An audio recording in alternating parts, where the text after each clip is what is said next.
Obrigado, meu irmão. Ruth, capítulo 1. Vamos ler a partir do versículo 16, para poder ministrar ao seu coração a palavra, que o tema é esse. Família, lugar de doação e fé. Ruth, capítulo... Queria que você se sentasse, que já facilita você encontrar o texto e continue em reverência ao Senhor. Ruth 1, 16 até o versículo 22. Nós vamos ler esse texto sagrado. Ruth, capítulo 1, verso 16. Diz assim o texto. Encontramos aí, Ruth, antes de Samuel. Ruth, porém, respondeu: não insistas comigo que te deixe e que não mais te acompanhe. Aonde fores, irei. Onde ficares, ficarei. O teu povo será o meu povo e o teu Deus será o meu Deus. Onde morreres, morrerei e ali serei sepultada. Que o Senhor me castigue com todo rigor, se outra coisa que não a morte me separar de ti. Quando Noemi viu que Ruth estava de fato decidida a acompanhá-la, não insistiu mais. Prosseguiram, pois, as duas até Belém. E ali chegando, todo o povoado ficou alvoroçado por causa delas. Será que é Noemi? Perguntavam as mulheres. Mas ela respondeu: não me chamem Noemi, melhor que me chamem de Mara, pois o Todo-Poderoso tornou minha vida muito amarga. De mãos cheias eu parti, mas de mãos vazias o Senhor me trouxe de volta. Por que me chamam Noemi? O Senhor colocou-se contra mim, o Todo-Poderoso me trouxe desgraça. Foi assim que Noemi voltou das terras de Moabe, com sua nora Ruth, a moabita. Elas chegaram a Belém no início da colheita da cevada. Esse é o texto sagrado para compartilharmos nessa noite sobre o tema da restauração da família. Família, lugar de doação e fé. E é interessante falar de família, porque se você lembrar de uma música sobre família, vai ser uma música romântica. Tá? É uma musiquinha assim, que ela fala de coisas belas, lindas, maravilhosas, sem problemas. E aí a gente olha para a nossa própria história e pergunta assim: como é que é? Onde é que existe essa família sem problemas como nas nossas músicas? A família, as músicas dizem, é lugar de aconchego e alegria. É verdade. Tudo que as músicas falam é verdade, mas nem sempre. E olharmos para a família de Noemi, olharmos para essa história, nós veremos que não sempre. Pode ser que no princípio, quando ela se casa com aquele maridão, um homem de Belém da Judéia, Elimeleque, e os dois filhos Mahlon e Quilion nasceram. Os primeiros anos eram de fartura, mas depois houve fome na terra deles. Houve fome em Belém. E aí o para sempre durou muito pouco tempo. E aí eles saíram dali, decidiram emigrar, fizeram como nós e foram para um outro país. E eles entenderam que ali poderiam recomeçar e ser de novo felizes para sempre. E aí por um tempo as coisas aconteceram. Os meninos terminaram de crescer, se casaram ali, e as noras trouxeram mais aconchego, não é? Aqueceram mais ali os almoços de sábado e de domingo, mas não para sempre. Aconteceu que morreu o marido dela. Daqui a pouco morre um dos filhos, morre o outro filho. Irmãos, e aí aquele lugar de aconchego e alegria foi um lugar traumático, de lembranças, de dor, de morte. E aquela casa que era a casa do recomeço, parecia a casa do fim. Pergunte a Noemi. Ela pediu até para trocar o nome dela. E aí nós aprendemos na vida de Noemi. Noemi nos ensina que a família não é uma fantasia cor-de-rosa. Isso todo mundo sabe. Nos primeiros dias de casado, nós conseguimos passar muito tempo no namoro, às vezes, sem nos deixar conhecer. e sem conhecer o outro. E de repente a vida real traz a quem o outro é, e a gente sofre muito. A gente sofre muito porque a gente quer que o outro seja o que a gente achava que ele era e ele não é. E vice-versa. Não é uma fantasia cor-de-rosa. E depois da imigração mal sucedida, Noemi não sabia muito o que fazer, porque ela não tinha dinheiro da passagem de volta para ela e as duas noras. E aí então, Noemi decide que as meninas deveriam voltar para a casa dos pais e ela ia dar um jeito de voltar numa carona lá para a sua terra, porque não precisava atravessar o mar. Moabe estava ali, um país vizinho, mas ela não tinha condição de administrar os bens da família, porque deixou lá umas terras que não poderiam ser vendidas, não ia perder, a não ser que não pagasse os impostos, mas ela não tinha como pagar impostos. O que Noemi nos ensina é que toda família tem problemas. Esse é o grande ensinamento. É uma mulher, uma família que Deus separou com um plano maravilhoso, como tem na sua vida. E o plano maravilhoso de ser você e a sua família parte da estratégia de salvação de muitas vidas, como foi a família de Noemi, não isenta você e eu dos problemas que nos acompanham, porque nós estamos num processo de vida, nós estamos criando nossas crianças, nós estamos ensinando nossas crianças, criando meninos e meninas, e se as coisas simplesmente acontecerem como se fosse mágica, eles não aprenderiam, nem nós. E as coisas são, na realidade, muito difíceis para muita gente. Para alguns parece que é mais fácil, para a gente que olha de longe. Mas quem está dentro da própria estrutura, fazendo a própria manutenção da própria vida, da própria casa, sabe que tem lá os seus problemas. Outra coisa que Noemi nos ensina é que Deus pode usar os problemas para nos trazer de volta para Ele. Não necessariamente para casa. Deus não quer levar ninguém para o Brasil aqui. Quem sabe algumas exceções. Mas Deus usa os problemas para nos trazer de volta para Ele. E Noemi também voltou para casa. Voltou para a sua cidade. Uma cidadezinha lá no interior. Belém, Efrata. Quando ela é citada assim quase como daquela maneira que a gente cita aquela cidadezinha lá perto da casa da gente, né? Perto da cidade da gente. Lá perto de casa tinha uma cidade chamada Jampruca. Nem é tão perto assim, mas quando a gente queria brincar com alguém, falava assim, ô Jampruca.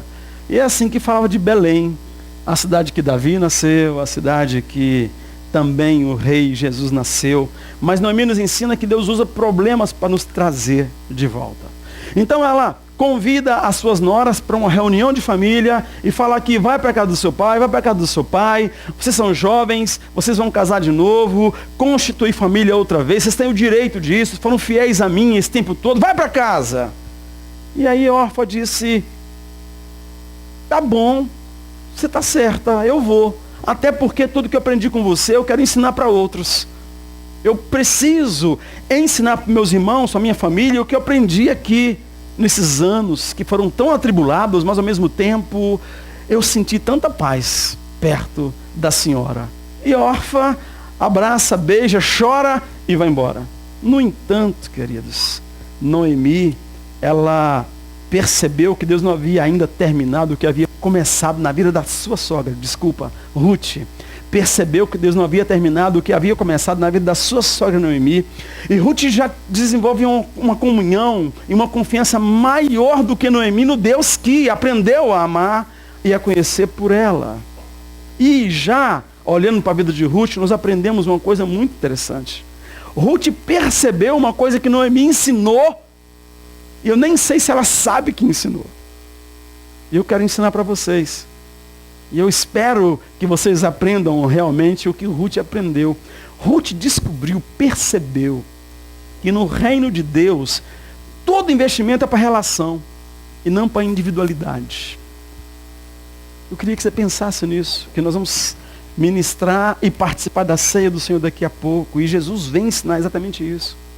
Ruth olha para sua sogra e usa uma expressão muito romântica, muito linda. Nós usamos para os casamentos, muitas vezes, E raramente queremos usar isso para a sogra e para o sogro. Mas ela olha para a sogra dela e diz: onde quer que tu fores, irei eu. Onde pousares, pousarei eu. Teu povo será o meu povo, teu Deus será o meu Deus. Que Deus me castigue, que outra coisa que não seja a morte me separe de ti. Ruth precisava de fazer uma aliança, de formalizar uma aliança que já havia no coração dela com aquela mulher. Por causa do Deus daquela mulher. A aliança que ela faz tinha a ver com o Deus daquela mulher. O teu povo será o meu povo, o teu Deus será o meu Deus. Deus é que dirige a minha vida agora, eu aprendi isso. E eu quero estar em aliança com você. Ela descobriu, na maneira de Noemi ministrar, agir, viver, que esse reino, que esse Deus, o investimento é para a relação e não para a individualidade. E isso é uma coisa que nós temos que aprender enquanto família. Qual que é o grande problema das famílias? É que a noção de individualidade, de individualismo, a noção do presente século, com o qual não podemos nos conformar, está presente nas nossas famílias. E cada um luta para si e por si. E nesse ambiente, meu irmão, Deus não é para ninguém. Num ambiente que é cada um por si, não existe Deus para todos. Cada um para si, o diabo está presente aí, agindo, organizando, desorganizando, desmontando. E Ruth aprendeu isso. E aí me permita imaginar. Eu imagino que Noemi, assim que chegou lá, até porque não tinha os meninos pequenos, não teve tempo, né? Os dela já tinham crescido, já não tinha mais menino para ficar ali 24 horas por dia, tá tomando a energia da mãe. Mas não se preocupe, cresce logo, passa, e você vai ficar com saudade, né? Estou sim, comendo as unhas, porque quinta-feira eu vou a Toronto buscar meu menino. Meu menino tem 21 anos. Não preciso de buscar, mas eu quero ir buscar, dá licença. Eu quero ir lá buscar o menino. Podia vir de trem, de ônibus, de avião, a pé, de carona, mas eu quero ir buscar. Vai chegar um tempo que você vai ter saudade, vai falar assim: deixa eu ir buscar você, por favor. Não venha, eu vou buscar você. É mais ou menos isso que vai acontecer quinta-feira. Noemi começou um pequeno grupo porque ela já estava bem tranquila. E imagino que foi na língua moabita. Será que você já não pode começar um pequeno grupo em francês ou em inglês lá na vizinhança, além de sexta-feira? Não pode começar com os vizinhos, com as vizinhas em francês, um pequeno grupo? Bom, fica aí a sugestão. Quem sabe ela estudou com as suas noras e outras mulheres ali mandamentos recíprocos? Quem sabe ela não só estudou, mas ela viveu isso? Quem sabe ela não treinou realmente Orfa e Ruth para começar o pequeno grupo então lá entre os moabitas, e quem sabe outros grupos se multiplicaram lá. O certo é, querido, que eu sei, e aí já não estou imaginando, Noemi viveu uma vida de muita amargura. Noemi fala e muda o nome dela de Noemi para Mara por causa da amargura. No meio do caos, as noras viam Deus na vida de Noemi. Isso é muito importante. No meio do caos, os filhos precisam ver Deus na sua vida. No meio do caos, as pessoas precisam ver Deus nas nossas vidas, irmãos. Essa é minha imaginação sobre a maneira como ela ensinou, mas eu sei que ela ensinou porque Ruth aprendeu. Ruth aprendeu exatamente vendo a vida de Noemi, que se vem de Deus, não é para individualidade, é para relação. É por isso que ela fez aquela aliança com aquela mulher. Ela sabia que aquela mulher, o argumento de Noemi, minha filha vai embora. Imagina que se eu chegar lá, ia acontecer de eu me casar. Você vai esperar o menino crescer para você se casar com ele? Porque essa era a orientação, a regra entre os judeus, né? Que o filho, que o irmão resgatasse, assumisse a viúva para que gerasse uma linhagem para o irmão que havia morrido. Então ela usa todo o argumento, mas só que Ruth já tinha aprendido isso. Ruth já tinha aprendido que nós não é conjunto de vários eus. Nós, as viúvas aqui, nós não é conjunto de vários eus. Eu é o relativo de nós, e não nós relativo de eu. Nós não é plural da primeira pessoa. Confuso? Não é confuso. Nós é a primeira pessoa em plural. Nós é uma consciência do não eu. Então a minha família, o meu relacionamento não pode ser baseado no meu eu. Esse tal de eu é um intruso para a paz, para o crescimento, para o soprar de Deus, para a graça de Deus na sua família, nesse casamento. Os seus problemas entre vocês estão baseados em não ter aprendido ainda o que Ruth aprendeu. Nós é a primeira pessoa em plural. Deus não age, Deus não se movimenta numa relação de um só. Não é à toa que ele fala, onde 2 ou 3 estiverem reunidos, eu estarei presente. Não é à toa que ele nos atrai o tempo inteiro para estarmos em comunhão. Quem precisa da congregação para ir para o céu? Ninguém precisa, mas Deus nos orientou, nos ensinou, Ele formou a igreja, e nós precisamos sim uns dos outros, precisamos estar em congregação, precisamos congregar, precisamos sim, porque depois disso você vai conseguir ficar também sem a esposa, sem o esposo, sem o filho, sem a filha, sem o pai, sem a mãe, só você e o diabo, porque é ele que incita essa individualidade, esse lugar especial que é seu. Não foi Deus que te deu, meu irmão, minha irmã. O diabo inventou para você. E se você insistir nisso, vai ficar você e ele sozinhos nesse lugar. Nós precisamos de compreender o que Ruth entendeu, porque se ela entendeu isso, fica muito fácil de dizer, de olhar para o outro e dizer: onde tu fores, irei eu. Onde morreres, morrerei eu. Onde pousares, pousarei eu. Seu Deus é o meu Deus, seu povo é o meu povo. E que Ele me castigue se eu quebrar isso, porque não tem o que quebrar. Eu aprendi a viver na relação. Eu aprendi a viver com o outro e para o outro. E aí quando nós olhamos para a história daquelas 2 mulheres voltando para casa, Ruth multiplicou o que creu. As pessoas viram que ela era uma mulher virtuosa. E ela, toda a natural discriminação que ela sofreria, não teve impacto nenhum na vida dela, porque ela tinha um coração transformado. Ela tinha tantas virtudes dessa relação, desse entendimento do nós, da relação com a sogra dela, que a nacionalidade não importava mais. Nem o serviço que ela fazia, ela era muito trabalhadora, mas o testemunho que ela dava, sem palavras, talvez nem falasse direito o hebraico, mas no finalzinho desse texto, nós conhecemos a história, ela entra trabalhando aí na colheita da cevada naquele ano, chegaram exatamente na hora, e ela, segundo a orientação da sua sogra, ela encontra um marido, ela encontra o resgatador, e ela encontra alguém que tinha a obrigação daquele papel do irmão mais novo, ou de um irmão, a favor da família que havia perdido o marido. E aí ela se casa e ela tem um filho. Olha o que diz o texto lá em Ruth capítulo 4, no versículo 3 em diante. Boaz casou-se com Ruth e ela se tornou sua mulher. Boaz a possuiu e o Senhor concedeu que ela engravidasse dele e desse à luz um filho. E as mulheres diziam a quem? A Noemi: louvado seja o Senhor, que hoje não a deixou sem resgatador, que o seu nome seja celebrado em Israel. O menino lhe dará nova vida e a sustentará na velhice, pois é o filho da sua nora, que a ama e que lhe é melhor do que 7 filhos. Noemi pôs o menino no colo e passou a cuidar dele. As mulheres da vizinhança celebravam o seu nome e disseram: Noemi tem um filho.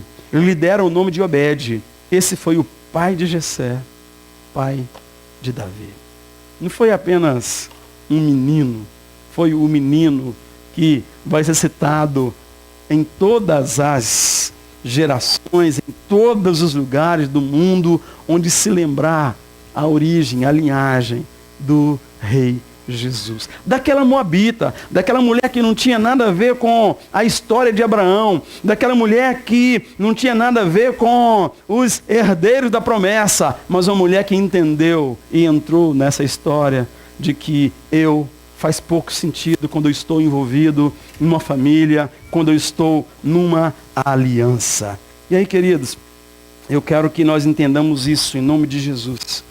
O que Jesus ensinou na ceia que tem a ver com essa família e que tem a ver com a nossa família? Primeiro, nós olharmos para aquela mesa onde Jesus foi ministrar, ensinar, implantar, ensinar a ceia, que nós chamamos de a ceia do Senhor. A diversidade dos discípulos lembra muito a origem daquela mulher, Ruth. Ela aponta para os princípios atemporais que Ruth, Noemi e Boaz, o moço que entrou na família agora, viveram. Nós vemos aqui na ceia do Senhor que as circunstâncias não são controladas por nós. Pedro estava maluco naquele dia. Jesus estava dizendo que ia ser morto. Ele já havia falado, inclusive, Senhor, você não vai morrer, não vou deixar. Ele disse, eu vou morrer, vou ser entregue na mão dos salteadores, na mão dos mestres da lei, na mão dos sacerdotes, eu vou estar na mão dos soldados, eu vou morrer e vai ser hoje, essa semana. Naquele dia, eles tiveram essa lição tremenda, que nós é mais importante do que eu. E Jesus viveu isso. Foi isso que ele viveu. Ele chega e ele coloca aquele grupo como mais importante do que ele. No dia de morrer, naquela noite que ele foi preso, ele lava os pés dos discípulos, inclusive de Judas. Naquela noite ele conversa com Pedro, ele discerne que Pedro o trairia, mas ele continua ali insistindo no nós.